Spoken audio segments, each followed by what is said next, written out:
নমস্কার বন্ধুরা, তো আশা করি তোমরা সকলেই খুব ভালো আছো। এই ভিডিওটা তোমার সেই পৌষ মেলার দিন, সেই 7ই পৌষ সকালটা 2000 মানে তোমার 23শে ডিসেম্বর সকালটা একটা অন্যরকম অনুভূতি কাজ করে গো। আমি জানো তো পৌষ মেলা যাই ঠিকই, কিন্তু অনেকে ভাবে ধরো আমি মেলায় যাচ্ছি, আমার বাড়ির লোকে অনেকেই ভাবে, কিন্তু জানো তো ওই ভিড়ের মধ্যে আমি কখনোই পছন্দ করি না। কিন্তু অনুষ্ঠানগুলো আমি খুব মিস করি। সব অনুষ্ঠান এখন অ্যাটেন্ড করতে পারি না। আমার এক জেঠু বলেছিল যে ওখানে যখন তুমি চান্স পেয়েছো, সঙ্গীত ভবনে পড়াশোনা করছো, যখন অনুষ্ঠানগুলো না সবসময় দেখার চেষ্টা করবে, অনেক কিছু শিখতে পারবে। সত্যি একটা না অন্যরকম অনুভূতি কাজ করে জানো। আমি এই পিকনিক বলো, হই হল্লা, গান বাজনা, হ্যাঁ এদিকে যখন হয় আমার না ওগুলা কিছু ভালো লাগে না। ওখানকার একটা অনুষ্ঠানের না তুমি খোল বাজছে, করতাল বাজছে, একটা হারমোনিয়াম, তানপুরা, সেতার, এসরাজ, একটা অন্যরকম অনুভূতি ফিলিংস কাজ করে ওখানে জানো তো। এই যে পাঠভবন দিয়ে যাচ্ছে ঘণ্টাতলা, এদিনে আমাদের সবাই সাদা ড্রেস পরেই ওখানে অ্যালাউ করে। ওই ছাতিমতলা, তোমাদের অনেকেই আমার স্টুডেন্টদের গল্প করেছিলাম ছাতিমতলা, তো সেটা ভিডিওর মাধ্যমেই দেখাচ্ছি। তো আমাদের অলরেডি 7:30 থেকে অনুষ্ঠানটা শুরু হয়, সেই কুয়াশা। তো এই যে ছাতিমতলা, এটা বছরে একটা দিনই সবাই ঢুকতে পারে।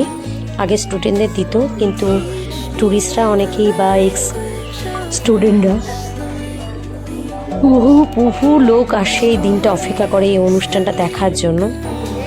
তো তোমাদের কিছু জিনিস তুলে ধরলাম।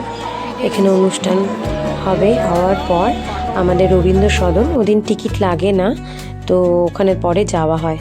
এই ছাতিমতলার সঙ্গীত ভবনেরই আমাদের ডিপার্টমেন্টে ফাইনাল ইয়ার রবীন্দ্রসঙ্গীতে যারা, তো ফাইনাল ইয়াররা তারা গান গাওয়ার সুযোগ পায় জানো তো। এই দিনটার জন্য ফাইনাল ইয়াররা আর থার্ড ইয়ার গ্র্যাজুয়েশন ফাইনাল ইয়াররা, MA ফাইনাল ইয়াররা বা PhD স্টুডেন্ট আর খুব ভালো যারা গান গায় তারাই এই সুযোগটা পায়। তো যাই হোক, খুবই ভালো লাগে। অল্প করে তুলে ধরার চেষ্টা করলাম।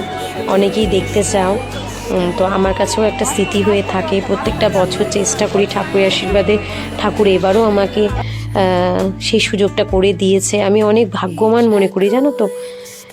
কি বলো তো, তুমি যা কর্ম করবে না, সে তোমাকে দেখো, তুমি যখন কিছু করবে না সহজে তুমি পাবে না, তোমাকে অনেক কষ্ট করতে হবে তার জন্য। আমি মনে করি সেটা আমার লাইফ দিয়ে আমি তোমাদের বোঝাতে চাই। তো এই ভেঙে পড়ছি, এই উঠে পড়ছি, এই নেমে যাচ্ছি, এই চলছে, এই দুমড়ে মুচড়ে সবচেয়ে তোমাকে দুমড়ে মুচড়েই তৈরি হতে হবে। তোমাকে কে কী বললো, তোমার বাড়ির লোক তোমাকে বলবে, তোমার নিজের লোক রক্তের সম্পর্কও তোমাকে বলবে। তো তোমাকে অনেকটা হয়তো বাজে কথা বলতে পারে, কিন্তু তুমি নিজে ঠিক থাকবে। তুমি যেন চোখে আঙুল দিয়ে তুমি নিজেকে যত সম্মান দিবে, যত পারফেক্ট মনে করবে, যত তৈরি করবে নিজেকে, তুমি অন্যকেও সেই হিসাবেই তুমি দেখবে। কখন আমরা জানো তো অনেক সময় চোখে দেখে না দেখেও আমরা অনেক সময় অনেক কিছু বলি, হ্যাঁ এই করেছে ওই করেছে, সেটা নয়। তো শান্তিনিকেতনে এসেও এই কথাটা কেন বললাম, তোমার শান্তিনিকেতনের সম্পর্কে অনেকে অনেক কথা বলতো আমাকে, এই হয় ওখানে এটা হয়, হয়তো সব জায়গাতেই হয়, যেহেতু ওটা একটা ইন্টারন্যাশনাল জায়গা, ইউনিভার্সিটি, তাই জন্য অনেকে অনেক কিছু বলে এটার নামে। কিন্তু তবুও ঘুরে সবাই যারা এটাকে ভালোবাসে তারা আঁকড়ে ধরে। আমাকে যদি পৃথিবীর সবাই দেশে বিদেশে সব জায়গায় অপশান দেয়, ধরো তুমি কি চাও, তুমি কোন জায়গাটা বাড়ি করতে চাও বা কোন জায়গাটা থাকতে চাও, আমি কিন্তু শান্তিনিকেতনে বলবো। কি যে একটা অনুভূতি, একটা ফিলিংস বা একটা কি যে ভালোবাসি। আমি গেলে কিন্তু জানো তো ঘরেই থাকি, কিন্তু আমি মানে তাও যেন একটা কেন যেন ভালো লাগা, আমার ভালোবাসা কাজ করে। আমি জানি না কেন, প্রচণ্ড পরিমাণে মানে আমি খুব মানে কাছে থেকে ফিল করতে পারি যে মানে আমি খুব মানে অনুভূতি একটা অন্যরকম কাজ করে গো। খুব শান্তি, খুবই শান্তি। তোমাদের বলছি বছরের শেষ দিন আজকে 31শে ডিসেম্বর। এই যে দেখো, এরা পাঠভবনের স্টুডেন্ট, এরা কিন্তু হোস্টেলে থাকে, এই ছোটো ছোটো বাচ্চাগুলো, এরা একদম অন্যরকমভাবে, এরা যা মানে সব দিক দিয়ে তৈরি হয়ে যায় না, প্রচণ্ডভাবে তৈরি হয়ে যায়, গুণী এরা এক একটা শিল্পী ধরতে গেল।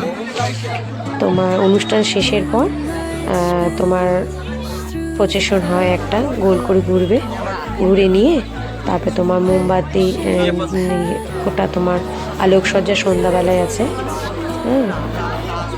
তোমার এই যে লাইন করেছে একটা গান হবে, হ্যাঁ, ওই আশ্রম সঙ্গীতই একটা হবে। আশ্রম সঙ্গীত বিভিন্ন ধরনের রয়েছে, ব্রহ্মসঙ্গীতগুলো, সেটা ঘুরে ঘুরে সবাই করবে, ছাত্রছাত্রীরা, ওখানকার অধ্যাপিকারা। তারপরে লাইন করে রবীন্দ্র সদন, যেটা রবীন্দ্রনাথের বাড়ি, যেটা সব বাড়িগুলো যে রয়েছে, অনেকেই হয়তো মিউজিয়ামে গেছো, বাড়িগুলোতে গেছো, সেখানে যাওয়া হবে। তো এই দিনটা না ঠাকুরের আশীর্বাদে, ধরো অনেক বছর ধরে, 12-13 বছর, 14 বছর হতে চলছে আমার শান্তিনিকেতনে থাকা। একবার হয়তো মিস করেছি আমি প্রথম বছর, কিন্তু কখনো এই যে এই জায়গাটা ছাতিম তলায় গাছ আছে, এখানে বসে অনুষ্ঠানটা হয়েছে, তো একটা অন্যরকম অনুভূতি কাজ করে গো। এসে তারপরে লাইন করে অল্প অল্প করে তোমার ভিডিওগুলো নেওয়ার চেষ্টা করেছি। তোমার এই যে রবীন্দ্র সদন, এখানে রবীন্দ্রনাথের প্রত্যেকটা বাড়িগুলো আছে, তো ওদিকে আর যাওয়া হয়নি। আমার ফোনের চার্জটা যে কেন সেদিন অফ হয়ে গেল, তো এই যে তারপরে ফিরে যাচ্ছি। এটা একটা আমার বোন। তো ভালো থেকো, নেক্সট ভিডিওতে দেখা হচ্ছে।